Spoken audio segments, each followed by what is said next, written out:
રાજકોટ શહેરનું મુખ્ય ગણાતું બેડી marketing yard આજે સવારે વિવાદના વંટોળમાં સપડાયું. યાર્ડમાં કામ કરતા મજૂરોએ અચાનક હડતાલ પર ઉતરી જતા સવારની તમામ હરાજીની કામગીરી સંપૂર્ણપણે ઠપ થઈ ગઈ, જેના કારણે ખેડૂતો અને વેપારીઓમાં થોડા સમય માટે અવ્યવસ્થા ફેલાઈ હતી. પ્રાથમિક માહિતી અનુસાર આ વિવાદ મજૂરો અને યાર્ડના ઇન્સ્પેક્ટરો વચ્ચે કોઈ બાબતે થયેલી બોલાચાલીના કારણે સર્જાયો હતો. આ બોલાચાલી ઉગ્ર બનતા મજૂરોએ વિરોધ સ્વરૂપે કામકાજ બંધ કરીને હડતાલ કરી દીધી હતી.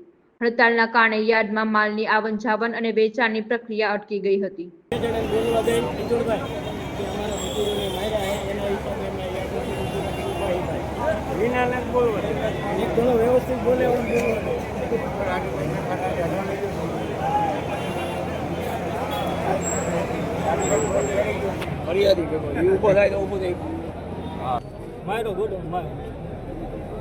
ઓફિસમાં લઈ જઈને માર્યા, બાટલું ઉતારીને માર્યા, તમને 20 ઢોકા માર્યા છે.